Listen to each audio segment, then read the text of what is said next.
Jatin Prabhu is regular with our class. Yes, Hare Krishna. You all are tuning in from home. Oh, nice to see you. Thank you.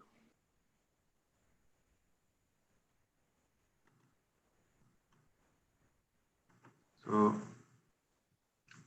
I think most of us, we know you, but there are some people who might not know you. So for them, if Shama Prayasi Mataji can, Yeah, I'm taking the honor to introduce you, Prabhuji. He is Gauranga Das. He is practicing Bhakti Yoga since his childhood. After completing his bachelor's in finance and master's in business administration, he practiced monastic life in an ashram in India for about 8 years. He has traveled over 32 cities of sacred interest and various cultures in India and Nepal and learned the teachings and practices of Gita, Mahabharata, Upanishad, and other texts from numerous teachers. He has been actively involved in cultural and spiritual outreach, mentoring, and counseling, values education for children, and ashram development. He is a professional life coach and spiritual mentor. Currently lives in New York with his wife and a sweet little daughter. We welcome you once again, Prabhuji. Thank you for being with us. It's a great honor. We will love to take a deep dive into your spiritual stories. Thank you so much for having me here, and so nice to be with all of you on a Sunday evening, giving your time for some nice spiritual association. Thank you. Let's begin with some short prayers. RGD is sharing some beautiful darshan on his screen here, Balaji and Shri Anbu. Nice to see this darshan. Okay, so let us just do some short prayers. Do we generally just call response or just I will? We generally recite prayers only. There is no call and response for prayer. Yeah. I know on the Zoom sometimes. No problem. Just recite. Yeah.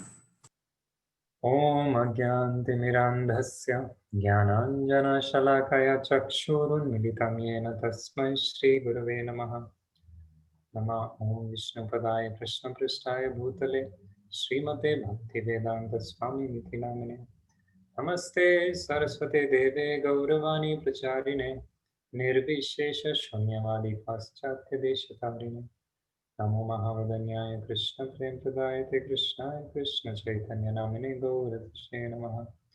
हे कृष्ण करुणा सिंधु दीनबंधु जगतपते गोपेशा गोपिका कांता राधा कांत नमोस्तुते। तप्त कांचन गौरांगी राधे वृंदावनेश्वरी वृषभानुसुते देवी प्रणमामि हरिप्रिये। वाञ्छाकल्पतरुभ्यश्च कृपा सिन्धुभ्य एव च पतितानां पावनेभ्यो वैष्णवेभ्यो नमो नमः।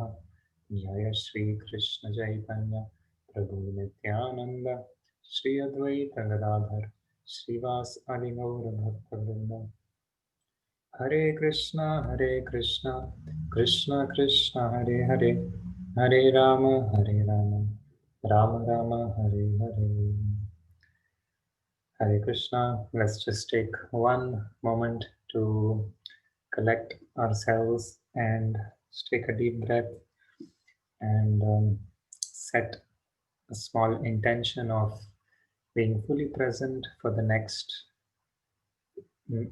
90 minutes or so that we are together, to really try and share something from the beautiful story of Krishna, his teachings in the Bhagavad Gita, and that let us all pray to Krishna and the super soul within our hearts, that he reveal and he give us deep realizations about the spiritual subject matter which we are about to discuss. Hare Krishna. Thank you all for joining on this wonderful day. According to the Vaishnav calendar, it's the beginning of the month of Kartik, a very auspicious month. every person who has any kind of motivation takes advantage of different days to do that activity in a better way, or a more enthusiastic way, or a great way. People who like shopping, perhaps they wait for, like recently was Amazon Prime Day and Thanksgiving sale and Black Friday and any other sale. Similarly, today is a special sale. Today, this month is a special sale month for spiritual aspirants. Everything is on sale. A sale means you pay very less and you get a lot. In the same way, we, in this month especially, we can pay very less. That means in terms of spiritual practice and spiritual activity, but we'll receive much more than we would have on any other day. During this special month of Kartik, the Damodar month, which has so many festivals. One of the most, I think everyone in India definitely knows, Diwali is part of this month, a celebration of victory of Ram over Ravan, and so many more occasions. And also this month for Vaishnavas, for devotees, is especially important for the beautiful pastime Leela of Krishna and Yashoda, called the Damodar Leela. And this Leela, in a sense, is perhaps one of the highest understandings of God. It is very unique. If someone says, "Tell me a story about someone great," what do we expect? We may be told something about, oh, how he won so many wars, how much wealth he possessed, how good he was in what he did, etc. But if I ask you, tell me a story about someone great, and you say, well, in his childhood he was naughty and he was caught, and you'll be like, what? Why you tell? I asked you something great. But in this case, the greatest greatness of God, the greatest greatness is his sweetness in relation to his devotees. And that's what makes bhakti such a special and and actually the highest point of spiritual realization. There are many different levels of spiritual realization. Spiritual realization begins with the foundational understanding of I'm not the body, I'm the soul, as all of us um, have definitely heard from Sham Prayasi, Mataji, and Chintan Prabhu in the beginning sessions. And that's the foundation of spiritual life. And that is always an essential, and of course, that knowledge will not change, nor will we not need it as we proceed in our spiritual understanding. But that's the beginning point, that I'm not the body, I'm the spirit soul. And that foundational concept then opens up so many more um, uh, spiritual, then it makes sense. Spiritual life makes sense only after that clarification. And that's the beginning. And then as we go on, we understand the Brahman and we understand Paramatma and so many. And then we come to understanding God. We understand him as the controller, as the observer. He is the source of everything. And we go even higher, we understand him as, but as we keep going higher and higher about who is God himself, what is his name, where does he stay, what does he like to do? These questions are, um, for most of us who have perhaps grown up in India listening to these kind of stories of Krishna, it's not ordinary. Now that, when I was in India and used to share so much of the Gita and the stories, etc., so it is very common for people to know, and you can start off very easily and speak, and people understand karma, and all these things are quite understood.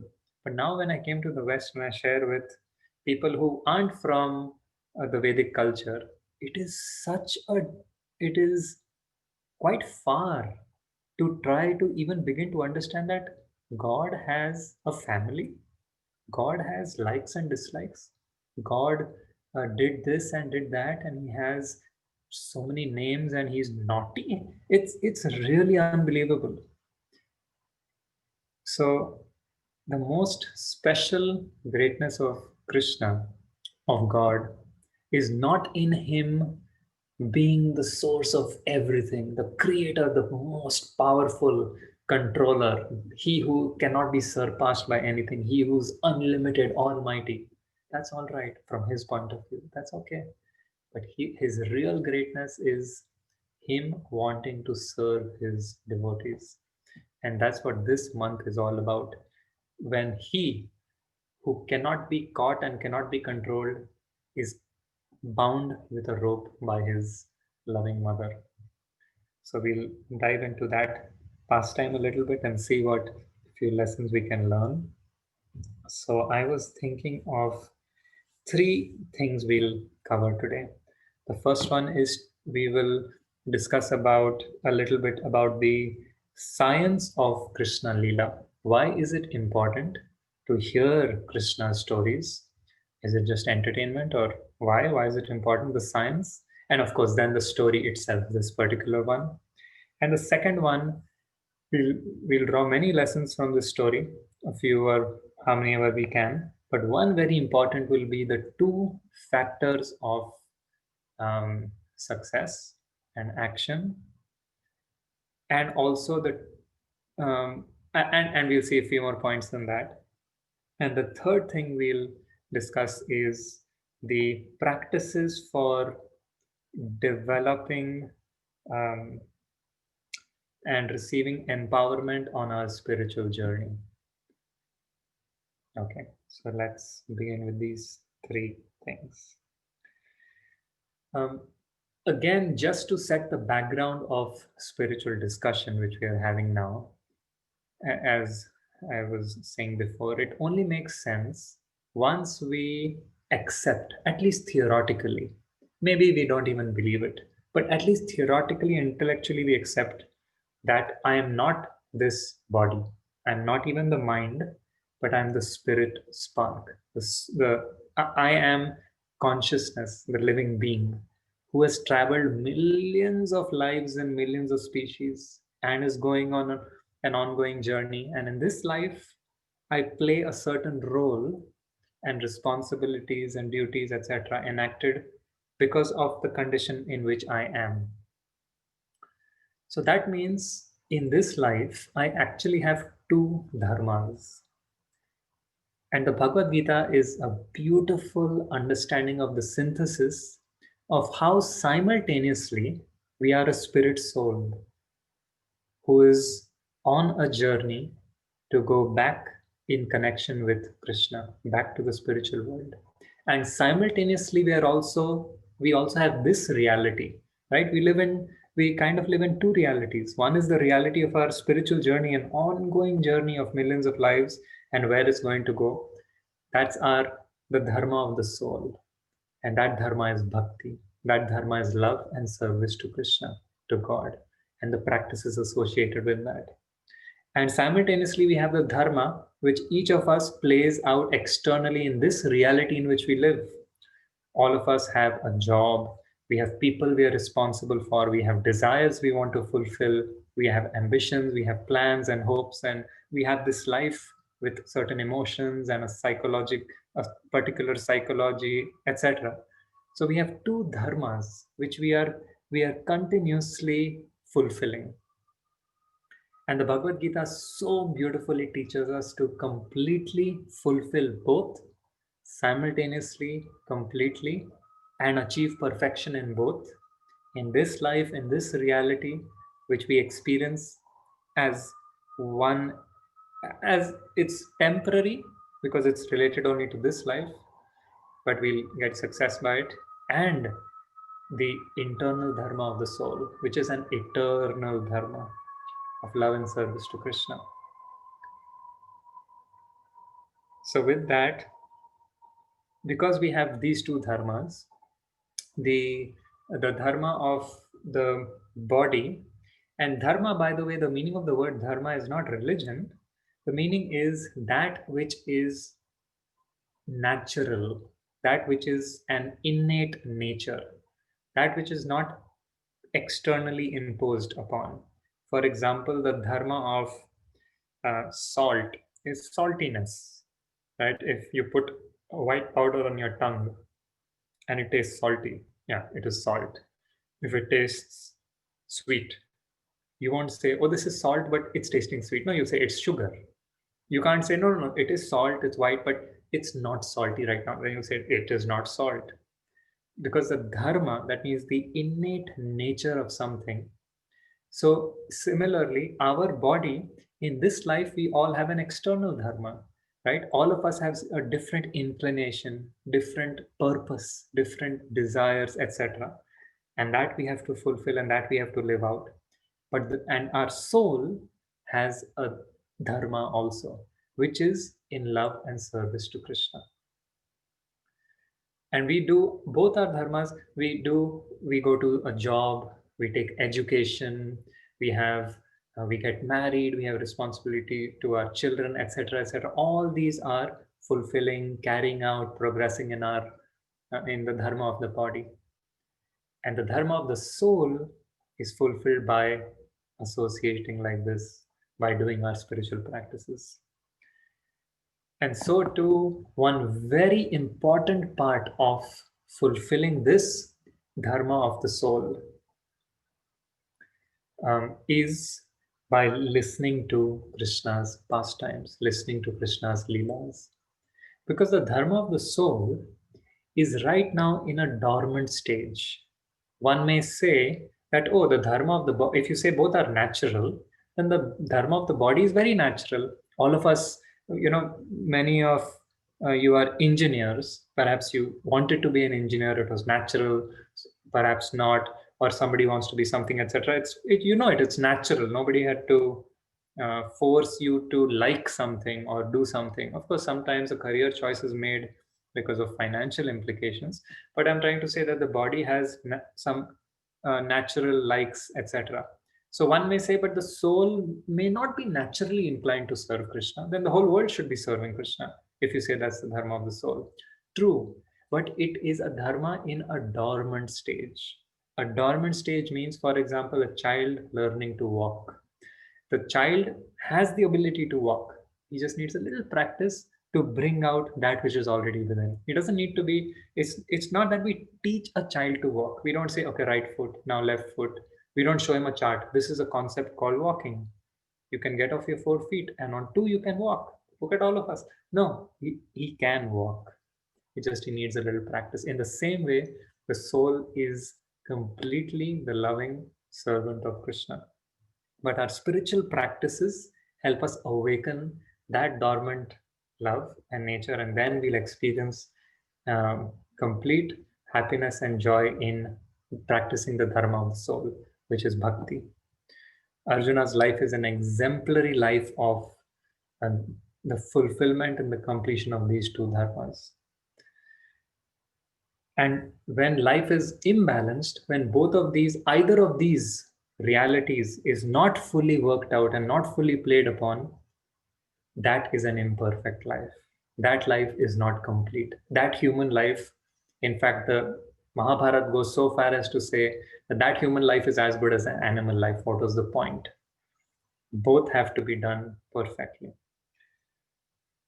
And so, taking off from there, that already builds an importance of practicing the dharma for the soul, because most of us are busy lives, hardly we get time to do the dharma of the body. Hardly we get time to cook and eat and work and some entertainment and exercise and sleep and etc.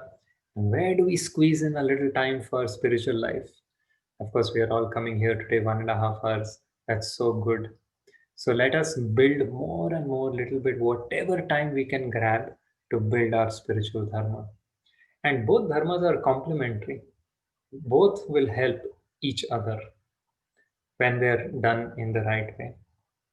So the first point we discuss from that, taking off from that platform, is the science of Krishna Leela. Why at all is it important to hear Krishna Leela? So I wanted to ask you all a question.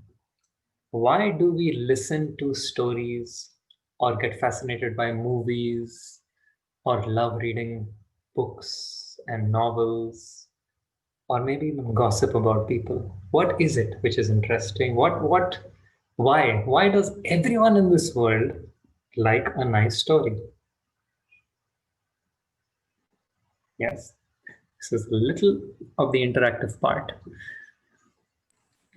Roshni has raised her hand. Roshni, you can go ahead. Unmute yourself. Okay. I guess I think the reason why a lot of people like reading stories or biographies or sometimes even gossip or whatever it is that it takes it's like going into another world. It can be a source of escapism for people. Get out of Interesting. their current reality. So yeah. Thank you. And you hit upon a very, very important point. Exactly. That's why we like to read. I love superhero movies, and I try. And why? Because I know for that much time, I want to live in that world, in that magical world, in that, and I kind of am uh, putting myself in the place of the hero and imagining these powers and everything. We all have that wish, and that's the first reason why Krishna enacts all these pastimes when he appears on earth, to show us a window to the spiritual world.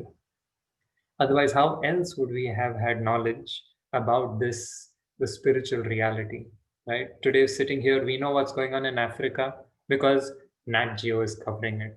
We know what's going on in India, perhaps because of all the channels which. So there is some broadcast somewhere, or someone came over and told us something, etc. There has to be some. But who's going to go to spiritual world and take and put it on YouTube live, or there's nothing like that going on.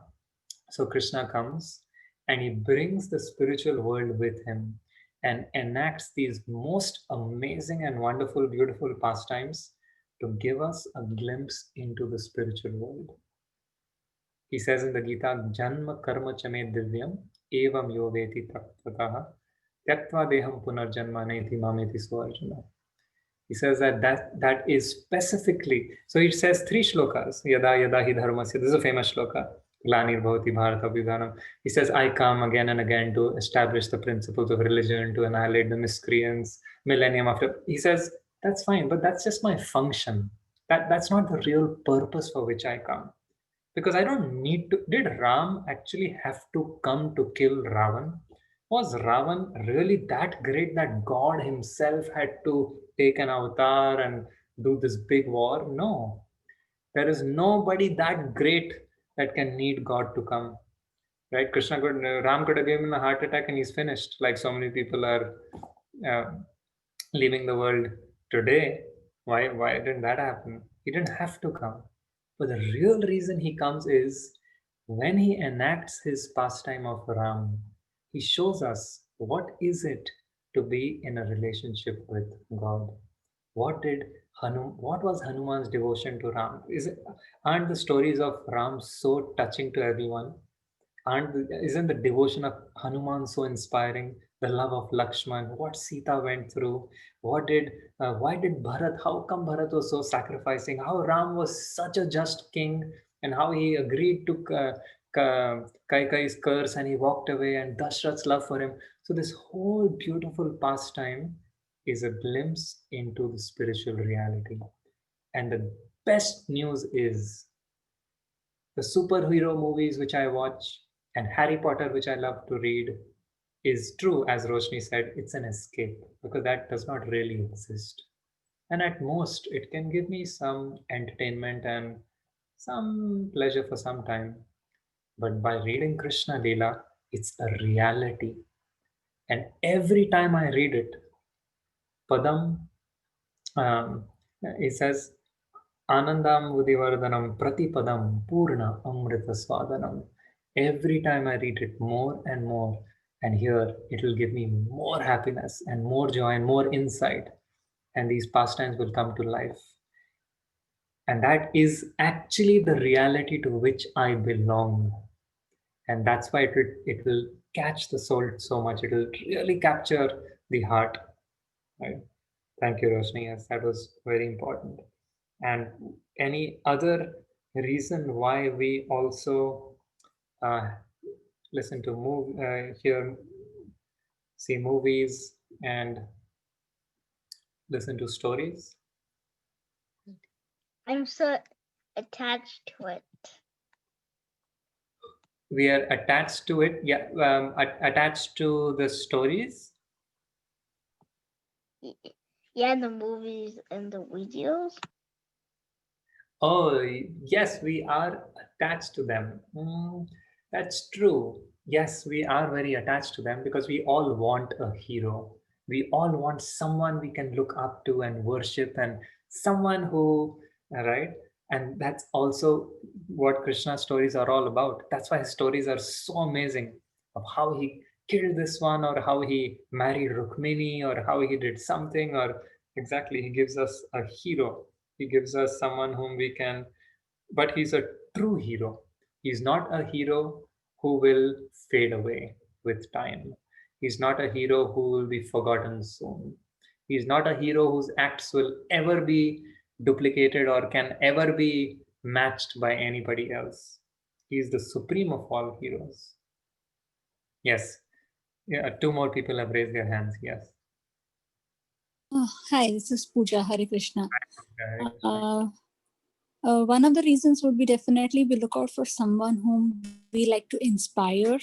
So, I mean, if kids nowadays, they like my son loves, watching Disney movies and as you mentioned about superheroes, we all look out for someone whom we like to inspire. Like, somebody would like to hear about Amitabh Bachchan, or somebody would like to read about Sachin Tendulkar or Harry Potter, for example. So these are somewhere, these people are like, or the great leaders, I'll put it as, they look out for inspiration. And when we talk about spiritual world, definitely, like, I love reading spiritual books. So that takes me directly a link to God. So it's like God himself coming down and telling his real stories in the form of either Bhagavad Gita or any books for that matter. So, I mean, I'm just like to just add up on this. Sorry to take a minute of yours, but I have seen, when I read up these little stories to my kids too, like I have a year-old daughter and my son was 6, I've seen that, next day morning he will come up and ask me, Mama, oh, what was Krishna's mommy's name? I forgot you told me last time. Or, these little stories kids get used to. So I believe it's more now of an inspiration. And yes, when they sleep or when you tell them, it goes up somewhere in their mind and in their brain. And I think it's very important at this in this Kali Yuga, especially to read about such spiritual stories. Yeah. Thank you, Pooja. Thank you for sharing. Definitely, yes, exactly as you said. It's a great inspiration. We are all today looking for role models. We are looking for who will inspire us to live a good life. But unfortunately, as you said, in Kali Yuga or in the modern times, day by day, our role models, the people we look up to, they're failing us in a sense. They don't stand the test of character. Sometimes they don't stand the test of time. Perhaps they're good in something, but some other part of their life is dark, or something is they're good for some time and then something happens, and we don't have real inspiring heroes anymore. And that's also where these pastimes, that is why in the Gurukul times, the Vedic times, Ramayana and Mahabharata were taught to children right from the beginning. And that's where they found their heroes and role models from. If you all know these great kings like Shivaji Maharaj, who was such an amazing, so many stories about what kind of king he was, not just for conquering the Mughals or whatever, but even as a person, what kind of kingship, and his whole administration was based on Mahabharata and Ramayana and Krishna Leela, right? So yes, that's so true. It gives us the culture. And for our children, today we are missing out on sattvic entertainment. The entertainment has become so destructive in a sense.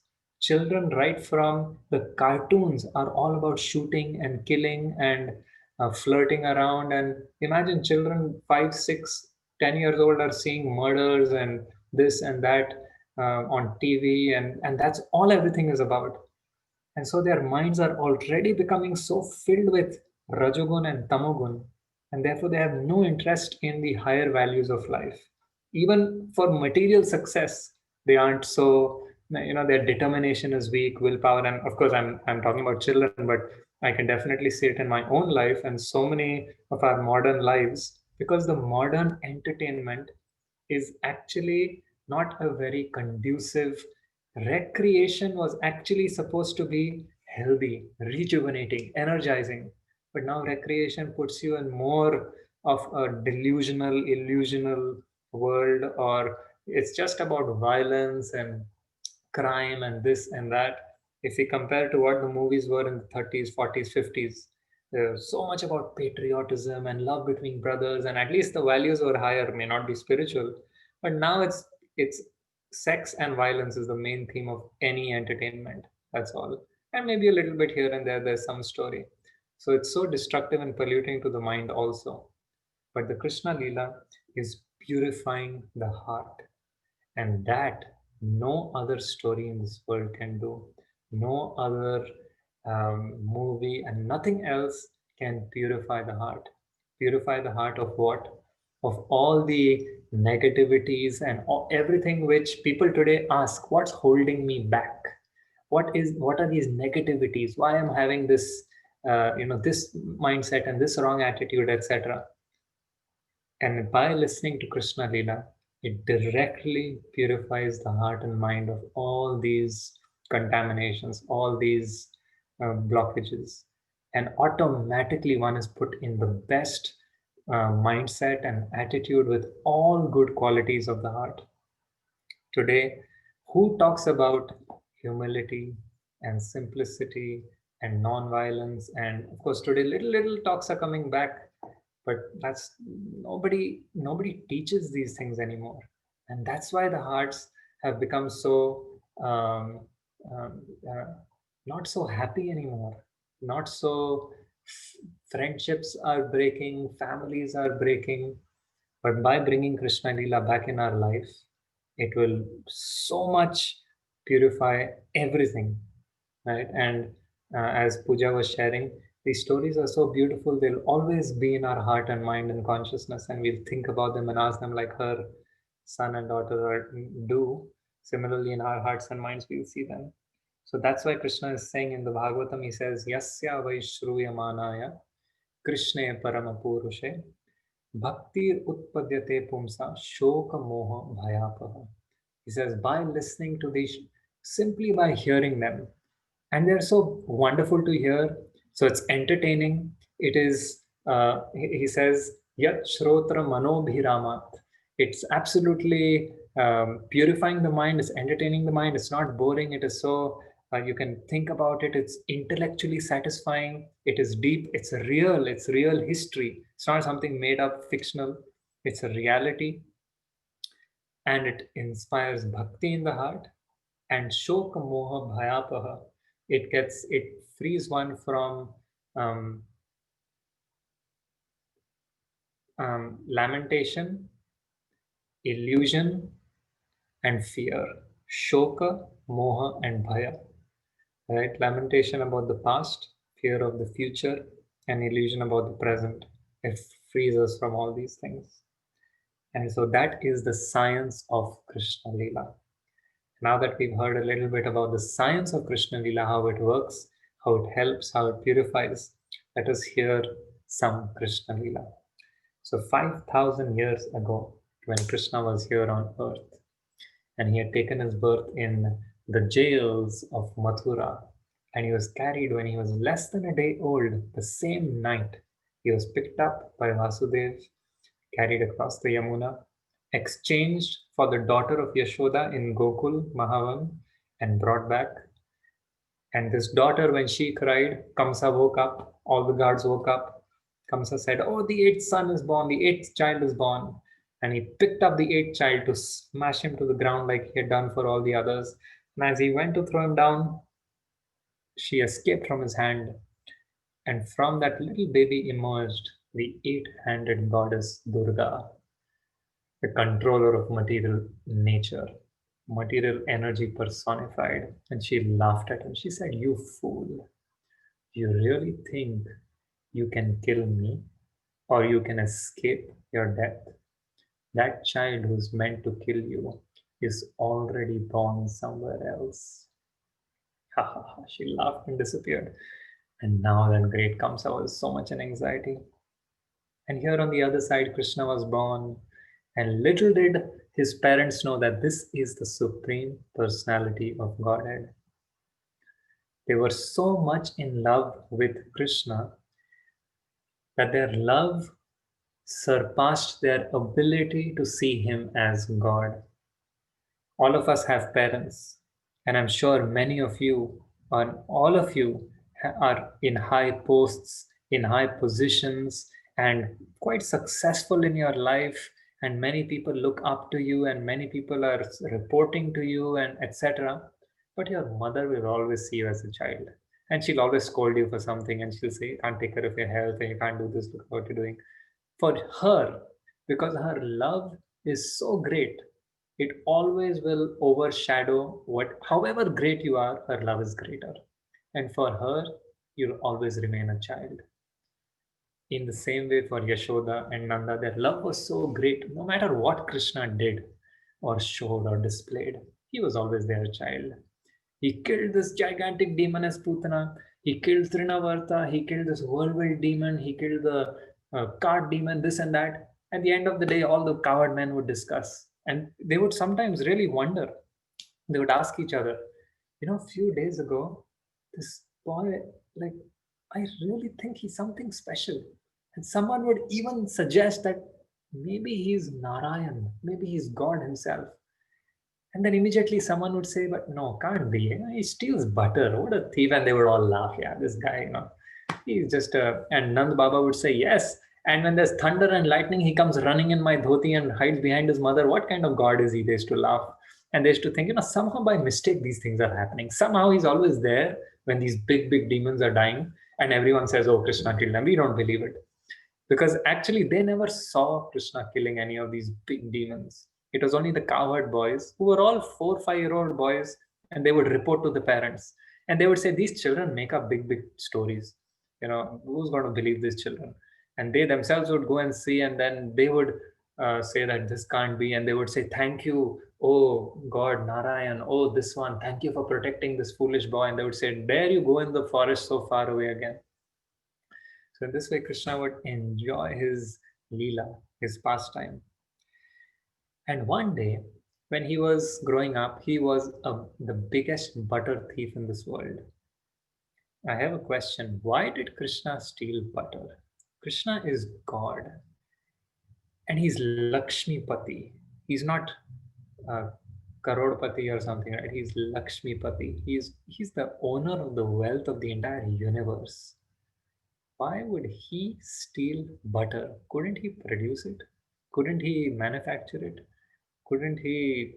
What was short in him that he was stealing butter? What do you think? Why? It's like, if I challenge you, your God stole butter. Look at you. What a God. What would you answer? I think Or you Pooja, would your say, hand is up.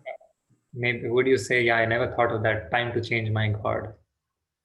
Or would you say, no, yeah.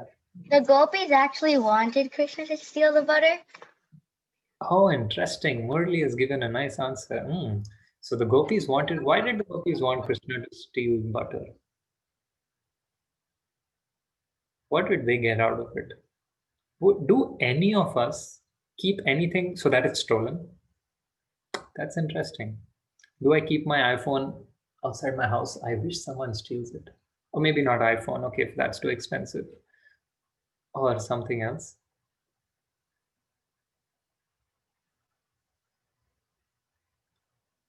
Yes, why did Krishna steal butter? If you've not thought of this, then I think you should change your God. Yes, Pooja. Is it that like by this small gesture or by this small prank, so to say, he's trying to seek the attention of his devotees so that at least for that much time there is some amount of remembrance? I'm just taking a guess. Thank you for that. Quite true, yes. Krishna does enact these beautiful pastimes to steal our attention, to steal the attention of the devotees. Yes, true. And he has one more reason to. You're close. You're close to the answer. Yes, Pooja. Hi. Yeah, I think one of the reasons will be that definitely what I have read in stories is in Mathura, because there was Kanska Raj, as they say. So nobody was allowed to eat the butter which they had prepared in the house. And Okay. whatever butter was prepared, it used to go directly to Kans. So that's where I think that could be the reason that Krishna started this Leela of Makhan Chori. And that's what I think. Oh, That's a interesting. guess. Oh, okay. That's nice. Mhm.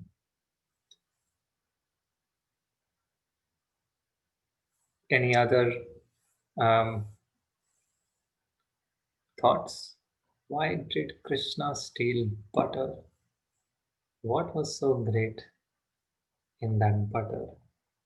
Or what was. Okay, I'll give you a hint. We are talking about God who doesn't need anything, who is not short of anything. But there's one thing, even if you're the greatest person in this world who has everything and needs nothing, you still need one thing. What's that? You will Love. always, yes, you will need love. So please remember, everything happening in this realm is only for love. There is no need for stealing butter. There is no need for, it is for, um, it's just for tasting the love of his devotees, which was expressed in the form of butter. The gopis, Murli was right, the gopis wanted him to steal it because that was their loving reciprocation, just a sweet exchange of love. There was no shortage of butter. And it's not that Krishna only loved butter, but he actually loved the expression of that love by his devotees, and he wanted to steal it in that special way. He didn't want to just to make a beautiful Leela out of it. Like if you have, um, it's exciting when your children or someone you love asks you to make something for them. We go out of our way to do it because it's an expression of love. So that was Krishna's special way of making them feel very special. And so many times, on many occasions, Krishna was caught red handed, and the gopis would take him, and on the way, they would decide, actually, it's okay, let him go. If he stops stealing, what's the fun? Sometimes, and so many different things would happen, he was caught. But yes, it's just the spiritual world is a realm of love. There is no shortage of anything for them. There is no fear. There is nothing at all. All those demons which came, Krishna didn't need to exert himself to kill them, but to excite his friends to see him and show them what a hero he is. That's why he did all those killings. So one day, Krishna was getting up in the morning, and he was just 5 years old, and he was so beautiful as a baby. He was darkish bluish in complexion, and he had nice curly hair and beautiful big eyes and reddish lips. And he would wear, that time he wasn't wearing any clothes, he just had a little sash on his waist, and he would run around, and he had anklets in his feet which would ring when he would walk, and it was so sweet. Everyone would just come to stare at him for hours on end and play with him and make him laugh and tease him and put him to sleep and feed him. And one morning he got up early and he started crying. And Mother Yashoda, who was in the kitchen, she came running to him, so happy that he woke up. She couldn't wait for him to wake up every day. She loved him so much. She just wanted to spend as much time as she could cuddling him, playing with him, feeding him. And so he woke up, and immediately she started feeding him lovingly with her milk. And as he was drinking her milk, she was putting her little finger in his mouth and counting his teeth and stroking his hair. And she was so much in love with his little Krishna. And Krishna was happily drinking her milk, experiencing the love in that way. And suddenly in the kitchen, there was a sound. And Yashoda remembered, I put the milk on the stove, and it's all going over. And in a hurry, she pulled Krishna, put him down, and said, I'll be right back. And she ran away. Because she did that, sometimes children can also have an ego, a little baby ego, and a little anger. So Krishna's little baby ego was triggered. Said, what? Maya has to be taught a lesson. How dare she put me down and leave me like this in the middle of my milk drinking? I've gotten up, and in his little baby anger, he decided, today I will teach Maya a lesson so that she does not repeat this mistake again. And he looked around and he saw a huge mud pot which was much bigger than him. He was a tiny little baby in this huge mud pot in which Yashoda for the past so many days was churning butter, churning the yogurt to make butter for him, the best butter. And he decided, that's what I'm going to eat today. And he took the churning rod which was nearby, and he could barely even pick it up, but he swung it hard, dragging it on the ground, and it hit the base of the pot, and the pot cracked. All the butter was on the floor, and he was so happy with his achievement. And he picked up that butter and started putting it in his mouth. And while eating it, he was so enjoying this butter. And while eating it, he thought again. His anger still wasn't subsided. Sometimes when you're angry, you break something here, your anger goes a little, cools down a little bit. You speak to someone, it cools down. Sometimes it doesn't. His anger didn't. He said, wait a minute, this is not enough. I have to do something big so she'll really learn her lesson. And he looked and he saw from the corner of his eye far away was the storage room of the butter. So that's what I'm going to do. Break all of that. Finish all that butter. And he started running. He ran away, leaving behind little butter footprints all the way into the next room. And then he said, jackpot, this is the treasure house. And then he picked up another rod and broke one pot, and the next, and the next. And he was having so much fun. And then he gave a secret call. That was the secret call for calling the monkeys in. And all the monkeys started coming in from the windows. And seeing that, all the boys thought, Krishna is up to something. We have to be a part of this. And all the little boys got into the home. And they were having a butter party in the morning. And Krishna was feeding the butter, and he was sitting like a king on an upside down mortar. A mortar is a grinding tool, for grinding spices. It's a little big, like we have tiny ones at homes today. At least I have a tiny one. So in those days, they have huge ones where they used to grind it, or sometimes used for churning. And he had turned it upside down, and he was sitting on it like a king on a throne and distributing his wealth to his citizens, and everyone was having a nice time. In the meantime, Yashoda, poor lady there, cleaning up all the spilt over milk. And why she was doing that? She was very intelligent, and she exactly knew what's going on. She already heard the first crack, and then she wasn't so angry, but she was actually happy that my boy is so intelligent, and he's so restless, and he just wants. She was happy in a way, but she also made a decision that day. I'm going to teach this boy a lesson. If he keeps doing these kind of naughty things, stealing butter, what is he going to grow up and do? He'll become a thief. He'll become a robber. That's not what I want for my son. I want him to become an engineer. No, I'm just joking. So he said, no, I want him, I don't want him to become something like this, like a thief. And she decided, I will also teach him a lesson. So now both the Lord and the devotee both have made a vow, and let's see who can fulfill their promise. And so she cleaned up everything, and she walked into the first room where he originally was, and she saw the mess. And she was really upset. The entire floor was covered with butter. And then she saw little baby footprints going into that room. And so she thought, I really have to teach him a lesson. And for the first time in her life, she picked up the stick with which he had broken the pot. And she had never used a stick. She had not even shown him a stick before. But she thought, I'm too lenient with my child. I think at least I have to show him the stick. So he'll at least know. I won't use it. I won't use it. I'll just show him so he'll be a little scared of me. And she picked up the stick, and slowly she started tracing his little footprints. He had left an entire trail. And she followed those footprints, and Then she just peeped into that room and she was struck by the sight of that room. It was a chaos.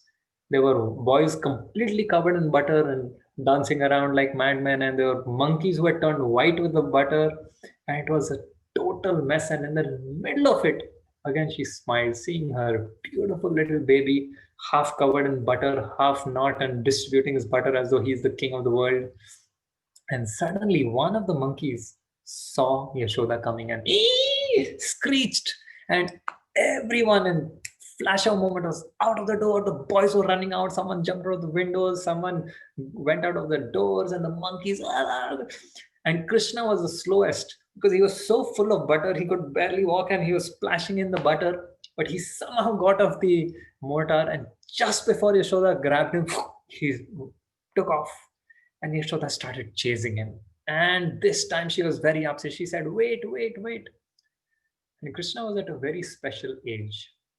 There is a certain age up to which the mother knows I can catch the child. And then there is a certain age when the child knows suddenly, wait a minute, my mom can't catch me anymore. I'm a little faster than her. And then he becomes more naughty. So Krishna reached that age. He was a little faster than Yashoda. And so he was really scared, of course, because, for a little child, the mother is like a terror coming when she's angry. And she had a stick. And he was half crying and half laughing, because when children run, they laugh. And they tend to enjoy that speed, thrill. They're so innocent in there. And remember, Krishna, when he plays his Leelas, he's God person, he's God himself. Yet he completely embodies, rather it's the other way around. What we see in this world with little babies and children is a reflection of Krishna's qualities. Right? The material reality is a reflection of the spiritual reality. So Krishna was exactly like a little baby running around, and Mother Yashoda she kept telling him, stop, stop, today I'm going to teach you a lesson. How could you do this? How could you break the butter? And they were running in the garden of the house. And this became a big news. And the neighbors, they started calling, hey, listen, Lalita, look. When we used to tell Yashoda, this boy steals, she used to say, no, this boy doesn't steal. And now he stole from her. Ha ha ha, come and see the scene. And some of the others who were a little more sympathetic, they said, Yashoda, catch him, teach him a lesson. How can he do this? And others who were on Krishna's side, they were like, Krishna, run. And they were saying, Yashoda, how can you do this? He's a little boy. Put that stick down. What a cruel mother. And then all the cowherd boys also came, and they were very guiltily looking because they just enjoyed so much butter, and they didn't know if Yashoda comes to know they have eaten, suddenly she'll turn on them. So they were very quiet and guilty and not saying anything. And some of the little gopi girls came and they said, teach this boy a lesson. He troubles us. Teach him a lesson. So this boy was running around, and even the demigods from the heavenly planets, they descended to see this beautiful pastime. Because the demigods, with all their powers and all their controllership, they still long to see Krishna's beautiful pastimes. The yogis in the Himalayas, those who have so much, they all have so much power, everything, but their heart is still not fully satisfied because they don't have complete love for Krishna, which is the perfection and the complete happiness for the soul. And so they all assembled in the sky to see the scene. And now Yashoda started getting a little tired from running. And then Krishna was thinking, I think I have put my devotee in a lot of trouble. Let me slow down a little bit and let her catch me. And by his own sweet will, Krishna slowed down just enough that suddenly Yashoda got the thrill of, got you. And when Krishna was caught, she turned him around, and then he started crying so profusely with such, when a child cries, it really melts the heart. And Yashoda got scared seeing him cry like that, and she threw the stick. She said, okay, I'm throwing the stick. Don't cry so much. Please, it's breaking my heart, but I have to teach you a lesson. And he was crying, he was rubbing. The children, how they rub their eyes. And all his beautiful kajal she had put in the morning, the whole thing was smudging. And that scene is so beautiful that there is a Damodar Ashtakam, which is sung in this month, which is sung and describing this particular scene of how Mother Yashoda has caught Krishna. And Krishna's chest, he's crying. You know how children cry? They have this funny kind of crying mixed with, They get breathless and they cry. It's so sweet in a way. I'm not being sadistic, but it's very sweet. And so Krishna is crying like that, and these demigods from seeing in the sky, they are wondering, is this the same God whom when we go to worship, it is so many rituals and so much purification and with such awe and reverence. And then he's sitting up there, and if we make a small mistake, we can really mess things up. And this is that same God who's like a baby, whose mother is scaring him with stick, who's feared by death personified, who's the death of the three worlds. And Gita, Krishna shows Arjuna the universal form. He can't stand it. He says, this horrible form, take it away. Krishna says, time I am, destroyer of the three worlds. And now that same little Krishna is afraid of his mother with a stick. And they're so confused, what's going on here? And there Yashoda is saying, I will teach you a lesson today. And then she says, finally when he's caught, she says, you will learn a lesson. And she brings that mortar, the grinding mortar on which he had stood. She says, he was your accomplice, he was your partner. Both of you I will tie right here in this garden. Everyone will see and make fun of you because you did this today. And she brought a rope from inside. She tied him. She said, you're going to be here. And put the rope around his waist, tiny little baby, and that little grinding mortar. And as she went to tie it, and suddenly it was just a little short. She said, okay, wait, I'll get one more rope. She tied rope to rope, attached, tied, and still it was short. She said, I just tied a rope. Okay. She said, one more rope, tied it. Still short. And now she couldn't believe it. And all the gopis were looking and everyone was wondering, what's happening? And she said, my friend Lalita, bring me a rope. And Lalita went to her home and brought two big ropes. And they all saw two big ropes being tied and round, and it's short. And suddenly nobody could believe what's going on. And it became a festival of ropes. Everyone was bringing ropes from their home, tying. And no matter how many ropes they tied, it was 2 fingers short every time. So at this point, let's take a few lessons. It's 5:01. I'm so sorry. I think I'm going too slow in the story. But one of the important lessons we learn here is, what do these 2 fingers represent? These 2 fingers represent our effort and Krishna's grace. And that's the secret of success in everything in our life, both our material lives and our spiritual lives. We have to put our effort and we do our best, and then we wait for Krishna's grace. Of course, we invoke his grace by taking on spiritual practices, by taking on a spiritual life seriously. Then we will get Krishna's grace. And when both these factors meet, then we will achieve success in our life in every field. And that's the meaning of these 2 fingers, which are short. A devotee needs. So we all have to, in whatever we do in our life, we have to know there is some part of it which we can never control. Some part of anything which we do, whether it's our job, whether it's our spiritual meditation, whether it is our relationships, whether it is our health, there is some factor which is under control. We can do something about, and that's where we have to put our effort. That's where we have to do our best. That's where we have to try whatever we can. We have to regulate it. We have to, and then there is that other part which is not in our control at all. And that part will be completed by Krishna's grace. And this is elaborately spoken by Krishna in the 3rd chapter, Karma Yoga, where he talks about the science of the art of living in this world, of how we perform action in a detached way, detached from the result, and doing our best. This is also a formula for a worry, stress-free life. Knowing that I have done my best, now the rest is up to Krishna. And Krishna's grace is always there, whether it's received and seen in the form of the completion of that activity and the fulfillment or not, or the failure. Apparently, externally, it's a failure. But no, that's also Krishna's grace to teach us something, to show us something, to help us move forward in our devotional, spiritual life, to give us deeper realizations and understandings. So, in this way, we have to remember this key thing of these two fingers. Should I continue? I hope I can. Okay, let's. It's 5:04. Okay, I'll go a little faster so that we can end the story. It's a long story. Okay. So at that time, Krishna was finally tied, and he was here in the garden, sitting with the ropes around him. And yeah, so finally, these two fingers, sorry. So finally, Krishna again, by his Antaranga Shakti.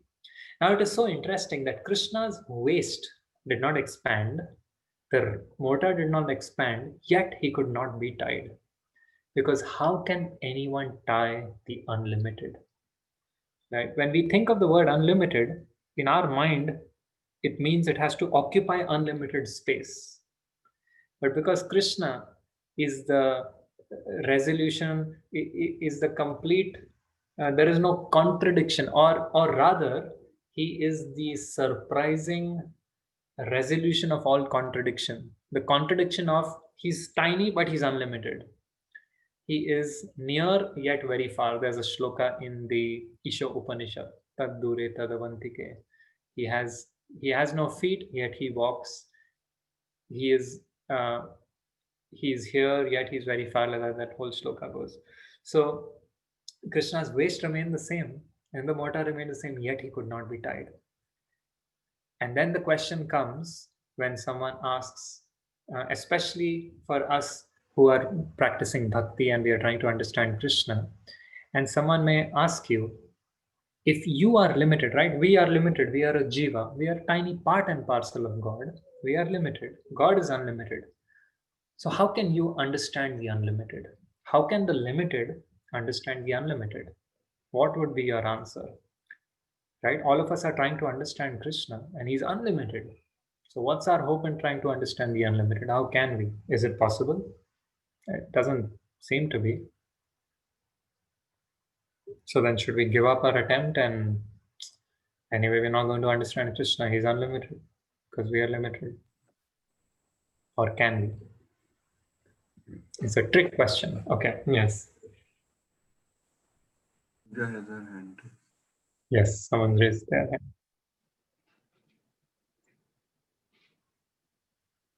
Yes. Please unmute and.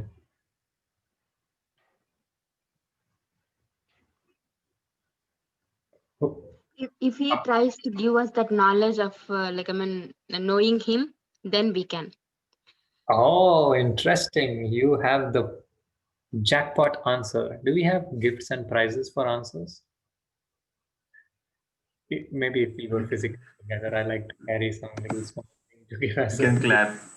Okay, we can clap. Yes, Virtual clap. Bingo answer. Yes.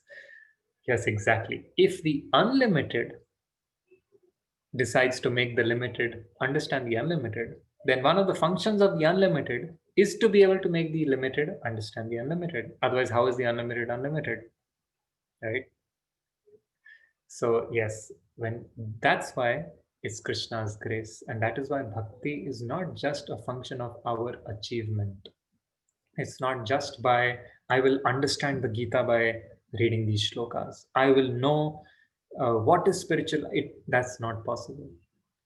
But by Krishna's grace, by attempting to read the Gita and invoking his grace, when he sees our sincerity, like he saw Mother Yashoda's effort and her love and her sincerity and her real desire to love him and serve him, immediately Krishna bestowed his grace. In the same way, when we will put that effort, Krishna's grace will be upon us, and then we will, by his grace, understand him. And so Krishna, by his Antaranga Shakti, decided, okay, now let me be tied. And suddenly it crossed. And then she tied him. She tied him tight and she left. And now Krishna was there sitting in the garden. And he was feeling so bad. Some people were making fun of him. Some were, some were sympathetic. Some of the gopis, they came and they were like, very good. we told you don't steal butter, this and that, they kept saying. And the others, they were saying, how cruel you ladies are. He's a little child, he's a little baby. And they went home and they got him butter secretly. They say, so that should not say, eat a little bit, hold it, you're going to be standing here a long time, eat.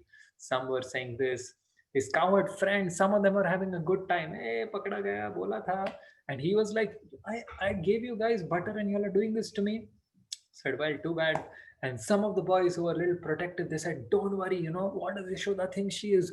You see what we will do. They were little children, they couldn't untie that knot. They were trying their best. They said, don't worry, we will free you. But like that, so much time passed. And then suddenly Krishna decided. He saw two gigantic trees. They were Arjuna trees. I haven't figured out what exactly that species is called in English, but they're described as very huge, gigantic trees, very strong, and they live for thousands of years. So in my mind, it sounded like maybe the giant sequoia or the redwood trees, which here in America are huge, tall, thousands of years and extremely powerful. So these two Arjuna trees he suddenly saw. And then Krishna, with all his strength, now when I'm saying all his strength, it's his Leela. If Krishna puts all his strength, nothing's going to stop him. With a fragment of his strength, all these planets are floating in space. The entire universe is running. The sun is, Krishna says, by my fear, the sun rises every day. Has the sun ever been late? Has the sun ever? No. The energy of the sun, where does it come from? The splendor of the moon. Krishna says, all these things are a spark of my splendor. That's his strength, his energy. So of course, he didn't put all his energy, but yet in his little baby Leela, he put all his little strength and dropped that mortar.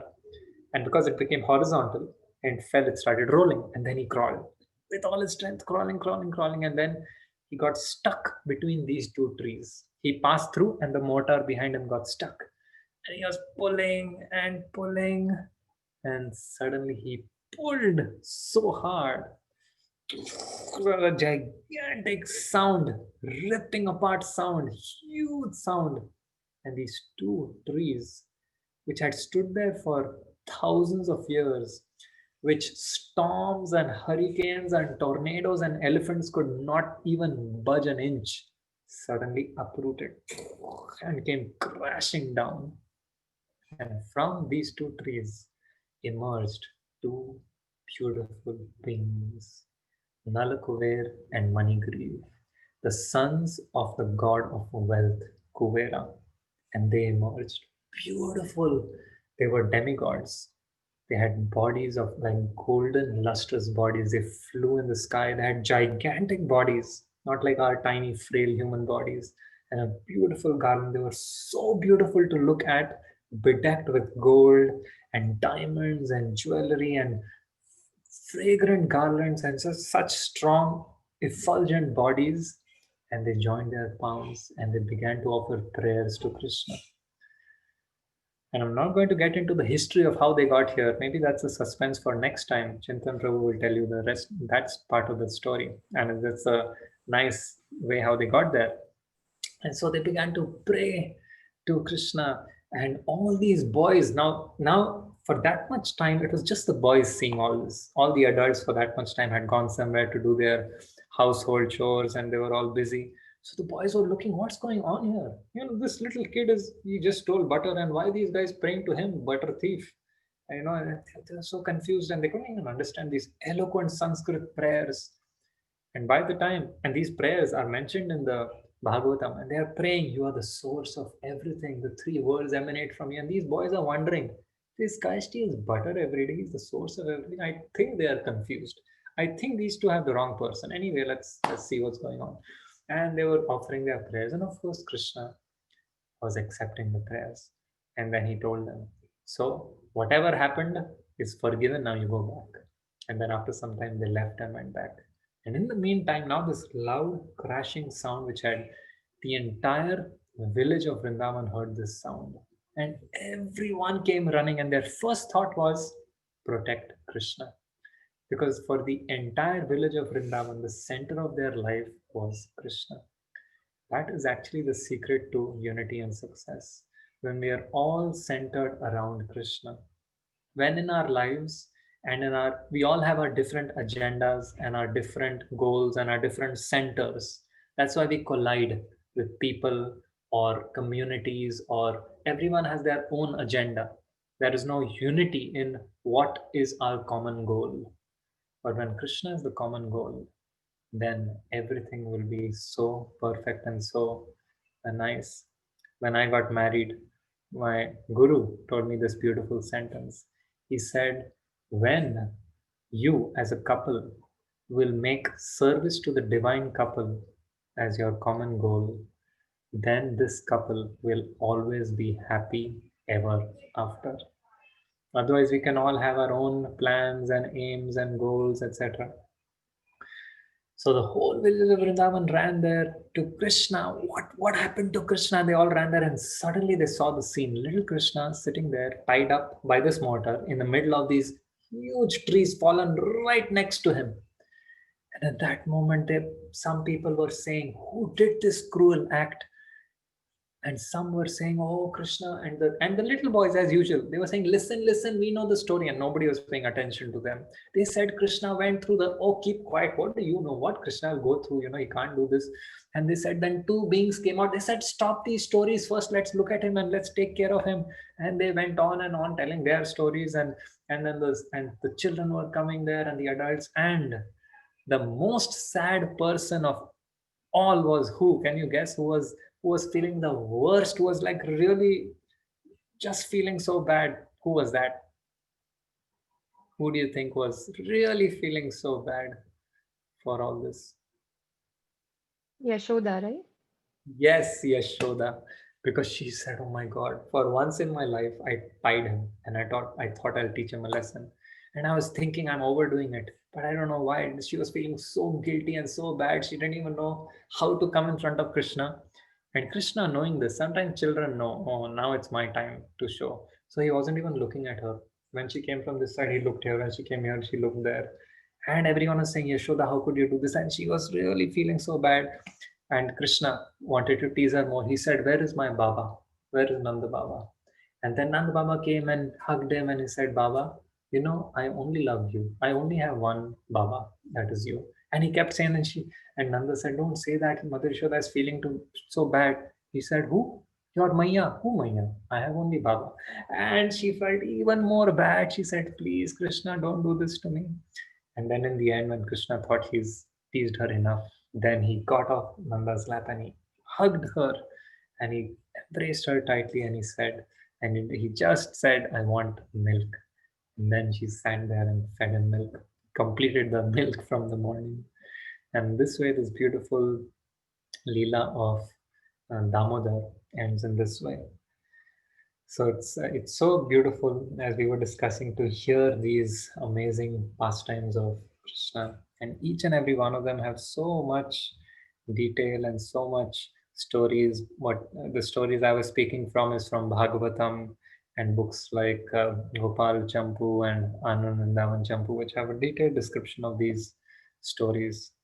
So um, the last point we wanted to discuss was um, important practices for developing our Sanatan Dharma, the Dharma of the soul. And the two perhaps most important practices are chanting of the Hare Krishna mantra, and second is the association of devotees. The association is like this, just like this. We are all coming together and discussing and sharing. That is most important, because to sustain anything in this world, right, we are all engineers. To sustain your engineering, etc., you need an association. When you were in college, you weren't just studying books by yourself all day and night. There was an association. If you want to become expert at something, if you want to play something, for anything we need association. Alone, what can we achieve? What can we do? And especially in spiritual life, it becomes so easy, wonderful, inspiring to see each other, share with each other, and it's like a spiritual family. And you'll notice something, that spiritual relationships are really eternal. I'm sure um, of course, your videos are off now, but if we saw each other's faces, we would immediately know that We all come from such different backgrounds, perhaps different places where we took birth, different careers, different, so many different situations, but we are all united in the fact that we are trying to love and serve Krishna, and that will never change. And therefore, as devotees, this association becomes so meaningful, so deep. We learn from each other so much, we'll share with each other so much. And along with that, when we chant the holy names of the Hare Krishna mantra, that gives us such unimaginable, tremendous power to excel completely both in our spiritual lives and the dharma of the body, the dharma of the soul and the dharma of the body. If this simple practice we take up regularly, every day, whatever time we can give, we will see tremendous, powerful effects in our life. There are so many, it is said in Kali Yuga, there are so many things people will try. Right today, there are so many motivational speakers, inspirational speakers, and this and that, and everyone giving a solution. Try this, try that, try this. And here Krishna is offering an eternal, a solution which has worked for the whole universe, anytime, anywhere, any place. He's promising himself. Kaunteya pratijanihi name bhakta pranashyati. Shipram bhavati dharmatma shashvat shanti nigachyati. He's saying, when any devotee calls out to me, I am right there. I am completely with that devotee, helping him in success in his life. Thank you very much. Are there any questions, comments, reflections? Anybody would like to share something? I think Pooja, you had your hand raised earlier, right? Yeah. Very nice talk. Thank you so much for the beautiful session. My question is, when you spoke about efforts and grace, one thing that has always been on my mind is somehow I feel that then the kind and the effort part is also by his grace, right? I mean, we tend to demarcate the two, saying the kind of efforts we put in, but I think at the end of the day, that is again in his control, right? That is just my personal reflection. I would love to hear your thoughts on that. Thank you for your kind words. And yes, it is true that effort ultimately is also by his grace, because the intelligence is given by him, our abilities and our instruments by which we act in this world is given by him. The resources in this world are his. He's the source of everything. So true, in that sense, it is his grace. Krishna's only consideration by saying your effort is we have to do our part of it's our desire of how we are going to use what he has given us. That he will not do for us. He will not, there's this famous saying, you can take a horse to the water, but you can't make him drink. In the same way, Krishna can give us everything. He's given us, and that's why we express gratitude. Thank you for the intelligence you've given us, this body, we've got a good home, etc., whatever. But then what we will do with that, and different people will do it differently. A murderer will use the knife to kill, and a doctor will use the same knife a surgeon will use to save a life. That choice is theirs. That's the free will expressed by the soul. So that effort is ours. That Krishna will not do, right? Otherwise, then there is no meaning to free will. Then we are robots. Then if he's only doing what we are doing, then uh, then it's just an automatic system kind of thing, right? But because we have free will, that is expressed by, okay, how do I use this? This is the choice. He will give us choices, he'll give us opportunities, but what we finally decide to do, how I use my resources, where I put my energy, where I focus my time, what I do, that is my effort. And yes, of course, as you said, he may help that effort more. He will then give us maybe more intelligence. He'll give us more resources. He'll give us, so yes, he will also help in that part of the effort. But our part of choosing what to do, doing it with the best intention, with the best effort, with the right why am I doing this activity? What do I really want from this activity? Is it motivated by something? Is it motivated by greed? Is it motivated by anger? Is it motivated by envy? Or is it motivated by compassion? Is it motivated by responsibility? Is it motivated? So, like that, to understand why am I doing this? How am I doing this? Am I doing it to the best of my ability? Arjuna wanted to fight, and he did. So at the beginning of the Gita, he does not want to fight. So true, the abilities of Arjuna's belongs to Krishna, true, but whether to use it or not, he wasn't making that effort. He wasn't making that choice, and that's what Krishna wanted him to choose. And Krishna said, "I'm with you. He said, Nimitta matra bhava savyasachi. You become an instrument. I have already fought this war. You have already won.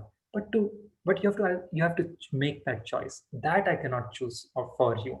I can't force you to do it." He told Arjuna, if you don't fight, I will choose someone else and they will win the war. I have already decided my plan. In the same way, if we become instruments of compassion in Krishna's hands, then we'll be able to do wonders and miracles beyond our imagination. So, in that sense, is that okay, Pooja? Is that Yes, to an extent, but I mean, of the talks and the stuff that I've read, there are two schools of thought wherein they don't really believe in free will, and I tend to lean on that side. So I heard your your perspective, and I'm with you when you say that. But I still feel the free will part is it's still like in his hands itself. Like it's an illusion that we have free will at the end of the day. That's my perspective. no? Okay. Maybe in the future we will discuss a little more. But the perspective of the Gita is that the soul definitely has free will. There is no meaning to a soul. There's no meaning to life without free will. For example, would you rather, if I, Google Voice, hello Yeah, Google. So I have yeah. tried to say, Google, do you love me? I've tried this. And Google says, I love you very much. And then I say, Google, will you marry me? And it's a female voice. And she Mm-hmm. says, of course, handsome, or something like that. But how much do I really believe that machine? How much do I really fall for it? How much do I? But if when I asked my wife, will you marry me? And she said yes. What was the difference? The difference was I know that thing has no free will. There's no meaning to yes and no because he doesn't have another choice, which he's sacrificing to accept me. But my wife is making this free will means she can choose something else, but she chose me, right? When I do something for you, if Pooja, I came to your home today and said, oh, it's a rainy day here, I got you some food, you will appreciate it because I had a free will not to do it. But what will touch you is, oh, he's expressing his love by bringing some food for me. And so I'll say, uh, so that free will is the quality of the soul. Everything else is called matter because matter does not have free will. Matter is manipulated by the soul, which has free will. And therefore, love only makes sense when there's free will. If there's no free will, then there's no bhakti, there's no love, then everything is just an automatic, um, in a sense, then there's no difference between a robot and a human being. Then what's the difference? Then we are just pre-programs written by the creator. But according to the Gita, Krishna says, yes, prakrite kriyamanani gunai karmani sarvasha. Yes, he says that the modes of nature, they have an influence over the soul, but it's not that they are the doers. It's not that these external factors.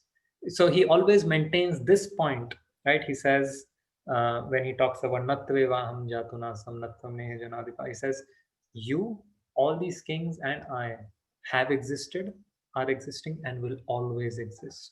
Our individuality and our free will always remain. The Bhagavad Gita itself would not be meaningful if there's no free will. Because what does he tell Arjuna at the end? Now you decide. And then Arjuna replies that he says, thank you, my illusion is gone, and now I have chosen you I'll choose to serve you. So if it was all Krishna, then he wouldn't have had to even speak the Gita.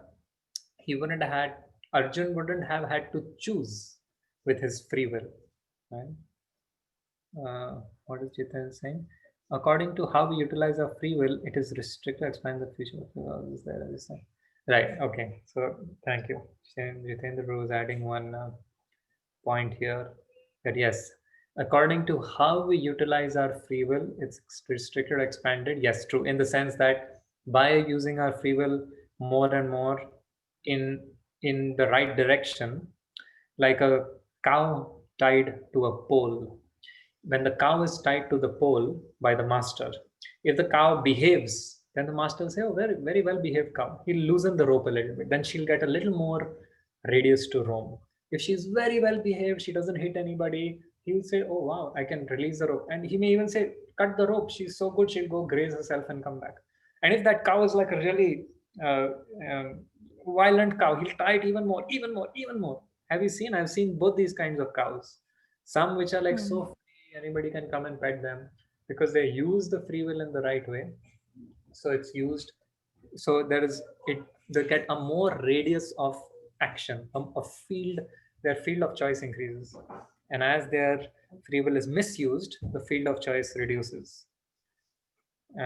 Maybe stepping a little bit, and the last point, stepping into it, is that's how the species of life are divided. And human life is extreme freedom of free will. We can do so much. And as we go lower into the species, the free will is restricted more and more and more. Like the trees, no movement, no nothing. Free will completely is restricted. And as the species of life, the consciousness elevates, we get more and more free will. Above the humans, the demigods, even more free. Even the laws of gravity don't act on them. The laws of life, where we go through old age and disease, they don't go through that. They have even more free will. Their senses work even much more powerfully than ours. So like that. Okay, thank you. I think it's 5:31. And thank you all so much for joining. Is that okay, Chintan Prabhu? Are we going to? Yes, Prabhuji, that is okay. If anyone has any question, if you want to take, otherwise we can wrap up for today. I want to thank you, Prabhuji, for taking out your time and explaining and going through the Damodar Leela. I've heard the Leela so many times, and any of the Krishna Leela are always so sweet. But when you speak it, Prabhu, it is more sweeter. So I'll just summarize quickly what you just said. 3 points that we need to consider. 3 points on which you spoke. Science of Krishna Leela. You started with the dharma of the soul is to love and serve God. And right now the nature, the soul is in the dormant state, doesn't recognize the actual dharma. And that is why Krishna comes again and again in this world to associate with the devotees.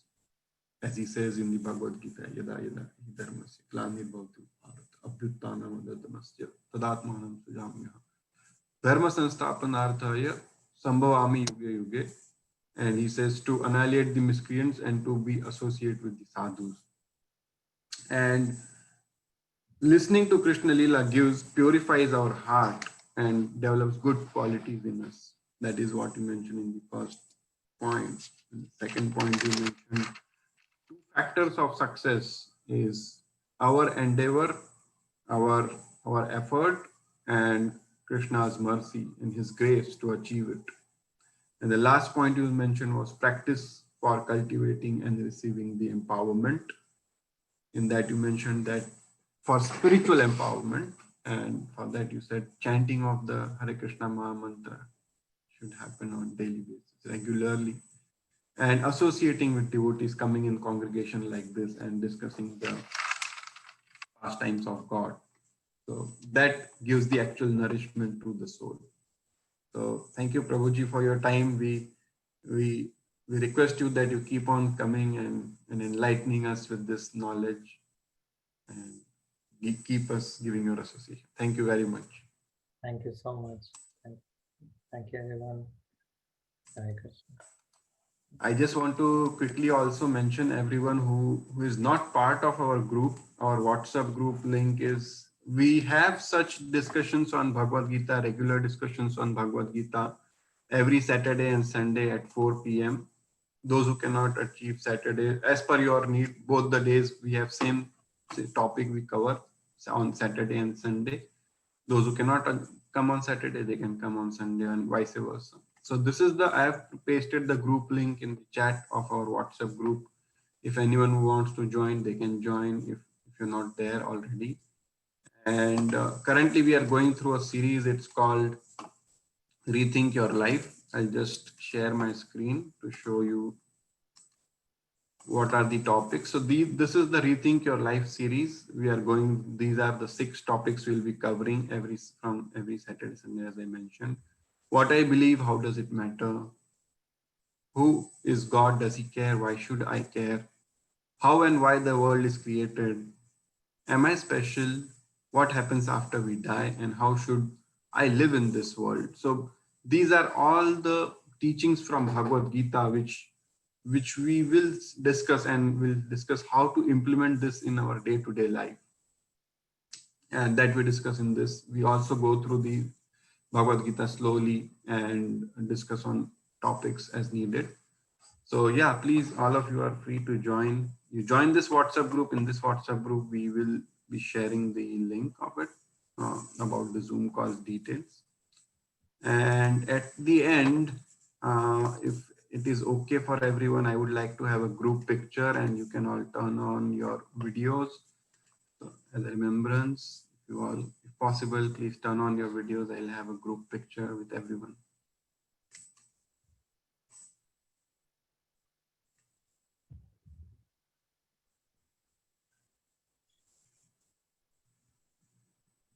Thank you, Jatin, Pradeep, Pooja, iPhone, Padmapriya, Neetu, Murli, Kiran. Was Murli answering the questions or his mom? I was confused. Murli, I think once Murli Prabhu didn't answer any question. I think it was Chakresh, his son, and Isha, his daughter. And I think Gayatri Mataji also answered once in between. Hare Krishna, Prabhuji. Hare Krishna. Good. Yeah. So nice to Hare see Krishna. everyone. Hare Krishna. Hare Krishna. Nice to see you all. Hare Krishna, Prabhuji. Hare Bol, Pradeep ji. Hare Krishna. Hare Krishna, Prabhuji. Hare Krishna. Hare Krishna. Say Hare Krishna. Thank you. I am done with the picture. Thank you everyone for joining. Okay.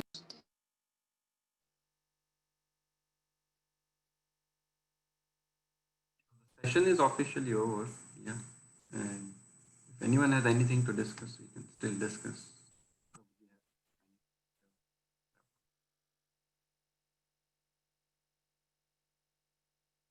Okay. Take your leave. Thank you so much. Hare Krishna.